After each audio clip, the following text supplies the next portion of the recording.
July of 1936. Spain has been looking at itself in the mirror for 5 years and not recognizing what it sees. The Republic was born in April of 1931, between cheers and purple and yellow and red flags that waved on the balconies of half the country. It was born promising order, modernity, justice. It was born promising that Spain was finally reaching the level of Europe, and in 5 years it had not achieved any of those things. What it had achieved was the opposite. It had achieved a country split into two halves that no longer spoke to each other, that no longer looked at each other, that only waited for the moment to do each other harm. That is what is there in July of 1936. Not a coup that falls from the sky. A coup that has been announced for months because the alternative for those who give it is no longer power. It is survival, to understand what happens that month of July. One must understand what the Second Spanish Republic was, not the sentimental version that turns it into a golden age truncated by military brutality, the real version. The one of the facts, the one that no one teaches you in the textbooks that have spent decades turning that republic into a lost paradise that never existed as they paint it. The republic arrived without an orderly transition. King Alfonso left without anyone formally overthrowing him, without a proper abdication, simply yielding to the pressure of municipal elections, the result of which was interpreted as a rejection of the monarchy. No one had voted for a republic in those elections. It was established because the king left, and from the first day those who governed it knew that that fragile origin forced them to act quickly, to transform Spain before Spain stopped them. The problem is that transforming Spain in the term of a legislature is asking a country with centuries of history to change its skin at once, and Spain did not want to. Not all of Spain.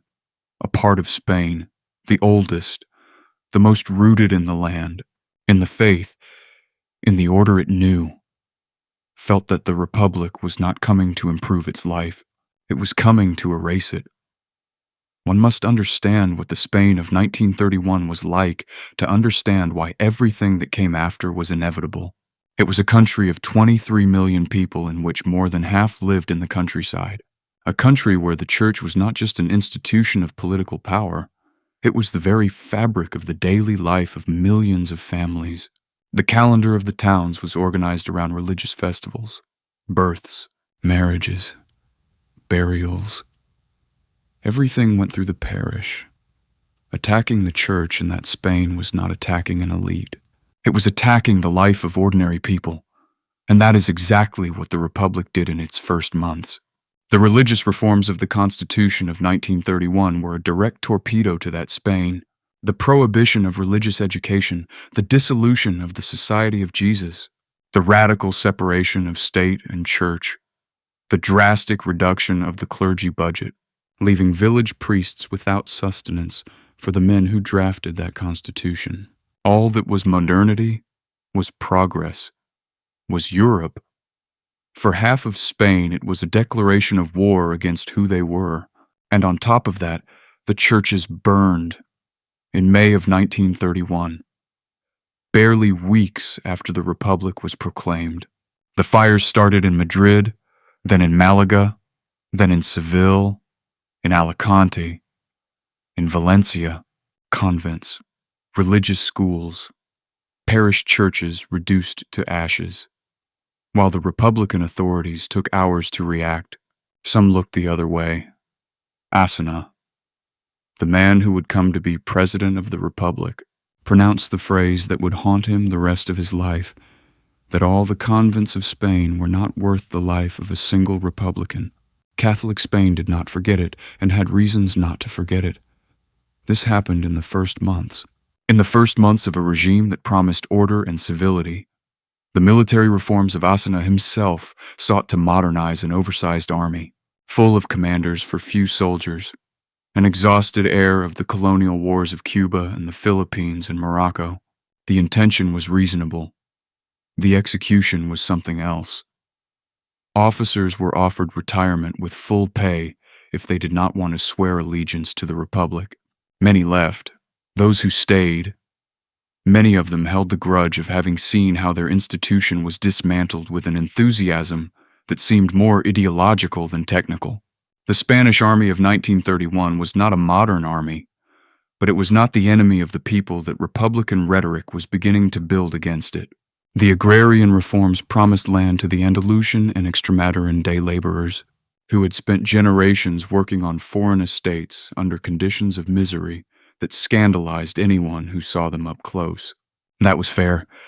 The injustice of the Spanish countryside was real and enormous, but the execution of the reform was chaotic, slow, contradictory, trapped in bureaucracy and the crossed interests of a government coalition that could not agree on anything.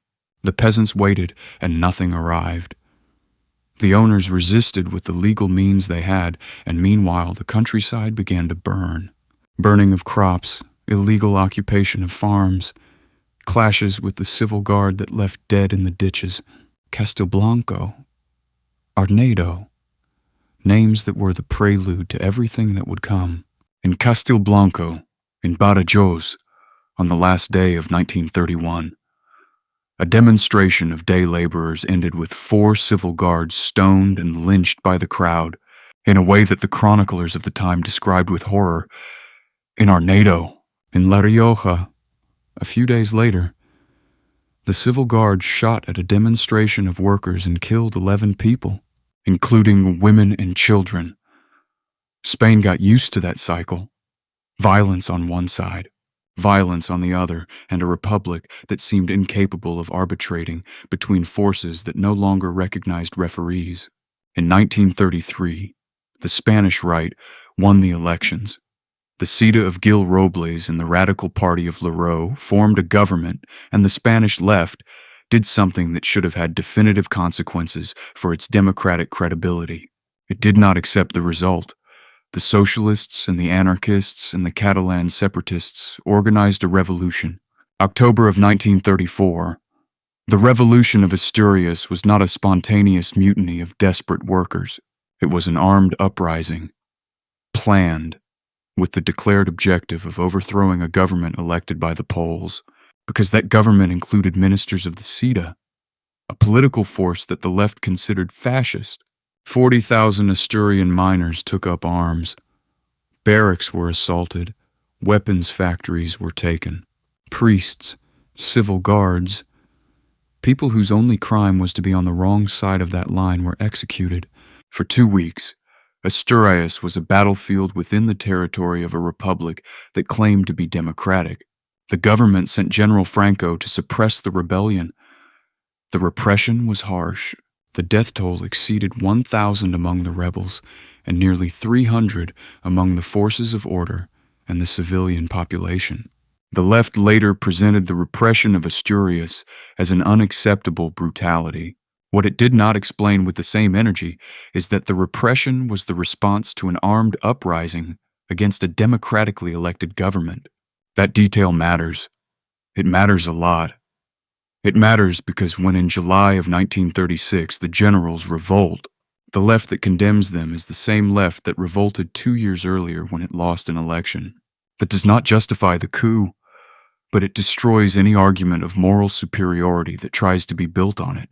Then came the elections of February of 1936, the Popular Front, a coalition that went from moderate Republicans to communists, passing through revolutionary socialists, won by a narrow margin. Spain was left split almost exactly into 2 halves of votes. What happened in the following months was the definitive demonstration that the Republic no longer controlled what happened in its streets. Between February and July of 1936, Spain experienced a deterioration that accelerated every week. Historians have documented with precision what happened in those 5 months. More than 260 people lost their lives in political clashes, hundreds wounded, dozens of burned churches, some for the 2nd or 3rd time, general strikes that paralyzed entire cities, illegal occupations of land that the government did not evict because evicting them would have angered its coalition partners, assaults on headquarters of right-wing parties, attacks on military personnel in the middle of the street. The assassination of political figures on one side and the other that was shortening the distance between politics and the civil war that was brewing under the surface. The president of the Cortes, Diego Martinez Barrio, came to say in private that Spain was decomposing. He was not a right-wing man. He was a convinced Republican who saw with terror how the institution he represented lost control of reality. The Popular Front government was not the direct cause of all that, but it did not stop it either. It could not. To stop it, you needed the support of your coalition partners, and your coalition partners were sometimes the same ones who provoked it. The Socialist Party was divided between the moderate line of Indeleccio, who saw the precipice and wanted to move away from it, and the revolutionary line of Francisco Largo Caballero, who called himself the Spanish Lenin and publicly promised in massive rallies the proletarian revolution in Spain that was not said in closed meetings. He shouted it before tens of thousands of people, and the government had neither the will nor the capacity to tell him to stop. The conspiring military had been organizing for months. General Mola, stationed in Pamplona, was the logistical mastermind of the uprising, known as the Director. He coordinated from there a network of contacts in all the garrisons of Spain. The plan was to execute a coordinated coup throughout the peninsula that in 72 hours would put the army in control of the state and end the chaos that the Republic could no longer manage. Franco, the most prestigious general in the Spanish army, the youngest to reach that rank, the undisputed hero of the war in Morocco, remained in a position of waiting that drove the conspirators to despair. He waited for clear signals that the coup had real chances of succeeding before committing. The signal arrived on July 13th. That day in Madrid, an assault lieutenant named José Castillo, a socialist militant known for his political activities, was assassinated by far-right gunmen in the street. It was one of the many political assassinations that dotted that Spain of 1936, but the response to that assassination was what changed everything. That same night, in retaliation, members of the assault forces loyal to the government went to look for José María Gil Roble, the leader of the CIDA, the largest party of the Spanish right. They did not find him at home. Then they went to look for José Calvo Sotelo. Calvo Sotelo was the leader of the monarchist opposition, the most uncomfortable right-wing politician in Parliament, the orator who in each session of the Cortes stripped the government's contradictions with a precision that deeply irritated those who heard him. They had even threatened him in the chamber itself. He himself had responded that he preferred to die standing than to live on his knees. They took him out of his home in the early morning. They put him in an official car of the assault forces, and he appeared dead hours later at the East Cemetery morgue in Madrid with 2 shots to the nape of his neck.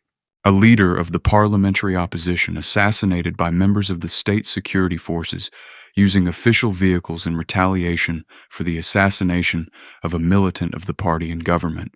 In any country with institutions that function minimally, that produces an unprecedented state crisis, cascading resignations, investigative commissions, devastating political consequences for those who govern. In the Spain of July of 1936, it produced a government statement that basically said that it regretted what happened. For the military conspirators, the assassination of Calvo Sotelo was the confirmation that there was no turning back. If the state could assassinate the leader of the opposition and continue functioning as if nothing happened, the Republic as a political project was dead long before the generals gave the first order. On July 17th, 1936, the troops of the Army of Africa revolt in Morocco. The next day, the uprising spreads to the peninsula. Spain enters the Civil War. The generals who revolt do not form a uniform ideological bloc. That is important to understand because the subsequent narrative turned them into a homogeneous mass of fascists imported from Berlin and Rome, and that image does not correspond to reality. Mola is a professional soldier without clear ideological affiliation who has reached the conclusion that the Spanish state is heading for chaos and that only the army can prevent it. Capo de Llano is a convinced Republican who participated in the conspiracy against the monarchy and who now considers that the republic he helped to bring has been kidnapped by forces that have nothing Republican about them. Many of the officers who joined the uprising are not ideologues of anything. They are men who have seen churches burn, who have seen companions murdered in the street, who have seen how the government looked the other way, and who have reached the conclusion that waiting for the next elections is waiting for Spain to have no remedy. The Phalange, the only genuinely fascist movement of those who participate in the uprising, was in July of 1936, a minority force with little real weight in the military conspiracy. The Carlists of the North, who contributed tens of thousands of volunteers to the national side from the first day, were the exact opposite of fascism. They were traditionalists, Catholics, monarchists, heirs of a tradition that dated back to the 19th century. The conservative military who supported the bulk of the uprising did not have an articulated political project beyond restoring order. Franco, who would end up being the arbiter of all those forces, was not at that time the dictator he would become. He was a general who had waited until the last moment and who, when he decided, did so because he believed that without military intervention, Spain would dissolve. That does not absolve them of anything, but it is the reality of what they were. The coup does not triumph in all of Spain. That is the data that turns everything into a war. If it had triumphed in 72 hours as Mola expected, there would be no prolonged armed conflict. There would be a violent change of regime, but fast, as there had been others in the history of the previous century in Spain. But the coup fails in Madrid, fails in Barcelona, where the CNT and the anarchist militias crush it in the streets in hours. It fails in Valencia, in Bilbao, in San Sebastian, in the industrial zones of the north, and that means that Spain is left divided into two territories, two armies, two governments that proclaim themselves legitimate. What was supposed to be a coup d'etat becomes a civil war of almost 3 years. What happens in the Republican rear in the first weeks is something that the official history of the Republic took decades to recognize with honesty. When the coup fails in the big cities, the Republican government loses de facto control of those cities. Real power passes to the armed labor organizations, to the anarchist and socialist unions, to the militias of the Popular Front parties. And the first thing those forces do with that power is a repression in the rear of a ferocity that the Republican leaders themselves recognized in private with horror. In Madrid, in Barcelona, in Valencia, in the first weeks and months of the conflict, thousands of executions without trial occur, called sacas, the walks, people taken from their homes, from the improvised prisons, from their places of refuge and executed on the roads and on the walls of the cemeteries, priests and religious in numbers that exceed 6,000 throughout the war, military, businessmen, rural owners, people whose only crime in many cases was having voted for the right, having had a religious image at home, or simply having been denounced by a neighbor with whom they had an old dispute. The most documented and brutal moment of that repression occurred in November of 1936, when Franco's troops were already at the gates of Madrid. The political prisoners of the Modelo prison and other detention centers were taken out in groups and moved to Paracuelos del Jarama and Torrejón de Ardoz. There they were executed. The documented figures vary between 4,000 and 7,000 people. The direct responsibility for those killings involves Santiago Carrillo, then leader of the Unified Socialist Youth controlled by the Communist Party, and reaches the highest levels of the Republican government and the Soviet advisory that already operated in Madrid. This is not told to establish a mathematical equivalence between the crimes of one side and the other. It is told because it is true and because the Spanish Civil War cannot be honestly understood if it is narrated only from one of its sides. The national side also shot. It did so from the first day, and it did so with a systematicity that in the areas that fell under the control of the uprising in the first days proved devastating.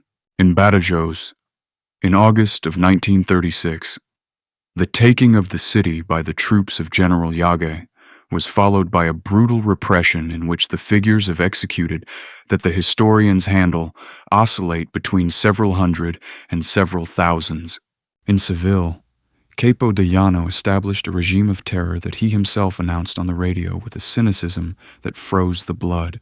In Navarra, in Galicia, in all the zones that fell under national control from the first moment, the militants of the left, the Unionists, the Republican school teachers, the mayors elected by the Popular Front, were hunted and executed in numbers that researchers are still trying to establish with precision today. That has no defense. No political cause justifies the execution of defenseless people for their ideas. That applies to both sides. It applies to the Checas of Madrid and it applies to the walls of Badajoz. What does not apply is the narrative that presents this conflict as the confrontation between democracy and fascism, because that narrative does not hold up against the facts. The Republic, which in July of 1936 presents itself as the bastion of European democracy, was a republic that had not been able to prevent its own security forces from assassinating the leader of the opposition. It was a republic whose coalition partners publicly promised the proletarian revolution and had tried to carry it out 2 years earlier through an armed uprising. It was a republic in whose rear in the first weeks of the war thousands of people were executed without trial and without process. And the side that rose against that republic was not the uniform bloc of fascism that the Republican and Soviet propaganda built either. It was a coalition of heterogeneous forces united by the rejection of what was happening in Spain, which ended up being hegemonized by Franco, and which built a dictatorship that lasted almost 40 years, with everything that meant of repression, of exile, of forced silence, of decades lost for Spain. Both things are true at the same time, and it is precisely that double truth which makes the Spanish Civil War continue to be such a difficult wound to close. There is a detail that is almost never mentioned when speaking of July of 1936, and that, however, explains much of what happened later. The foreign support that the two sides received from the first moment. Franco asked for help from Hitler and Mussolini and obtained it immediately. The German transport planes that took the Army of Africa from Morocco to the peninsula in the first days of the uprising were decisive. Without that airlift, the coup could have failed before starting, because the Spanish fleet, whose sailors had mutinied and eliminated a large part of their officers, blocked the Strait of Gibraltar. Germany and Italy recognized Franco's government and sent him troops, material, and military advisors throughout the war. The Republic received help from the Soviet Union. Weapons, tanks, planes, military advisors, and above all, a political price that turned out to be very high in exchange for Soviet support. The Spanish Communist Party, which in February of 1936 was a small force with barely 30,000 militants, came to have a disproportionate influence over the Republican government. The advisors of the NKVD, Stalin's political police, operated in the Republican rear with an impunity that scandalized the non-communist allies of the Republic. The gold of the Bank of Spain, almost 500 tons, was sent to Moscow in October of 1936 as a guarantee of payment for the Soviet weapons. It never returned. What was being decided in Spain between 1936 and 1939 was not only the future of Spain, it was also a general rehearsal of the European war that would break out in 1939. The European powers looked at Spain as a laboratory where to test weapons, tactics, and alliances. The Spanish provided the dead. The foreign powers provided the agendas. The war ended on April 1st, 1939, with the victory of the national side and the beginning of 4 decades of dictatorship. Franco governed Spain until his death in November of 1975. What he built on the ruins of the Civil War is a long and complex conversation that does not fit in this script. But it is worth noting one thing that is often forgotten. Spain did not enter the Second World War. In a continent where almost all the countries were devastated by the deadliest conflict in history, Spain remained on the sidelines. The price of that margin, the misery of the autarky, the international isolation of the post-war period, The internal repression was enormous. But Spain was not bombed. Spanish cities were not razed like Rotterdam or Dresden or Warsaw. That is not an argument in favor of Franco. It is a fact that is part of the complete history. What matters to understand about July of 1936 is the chain that led there. A republic that was born weak and governed without the authority necessary to contain the forces it unleashed. An army that decided to intervene when the institutions had stopped functioning. A society that had been accumulating grievances for years in layers that no politician was able to deactivate in time, and some foreign powers that used Spain's pain to fight their own battles. Today, almost 90 years later, the Spaniards live in a democracy that is directly the answer to that war. The transition of the 70s was precisely the conscious and deliberate attempt not to repeat the mistake of the Second Republic, to build a system of consensus that could contain the deep differences of Spain without them reaching the point of no return. The Constitution of 1978 was the pact of the heirs of the two sides not to kill each other again. That pact with all its imperfections, with all the things it left unresolved. It was the lesson learned from July of 1936. The learning cost almost 1 million dead among those fallen in combat, executed in the rear of both sides. Victims of hunger and disease during the years of the conflict and those of the immediate post-war period. It cost the exile of hundreds of thousands of Spaniards who died far from their land. It cost decades of forced silence and decades of memories biased according to which side of history you came from. The story of July of 1936 is not the story of the good against the bad. It is the story of a country that did not know how to give itself in time, a political system capable of containing its contradictions. It is the story of the failure of a republic that had noble ideas and lacked the authority and the prudence to carry them forward without splitting the country in two. And it is the story of an army that chose force when the institutions had stopped functioning and that built on that choice a long and painful dictatorship. Both things are part of Spain.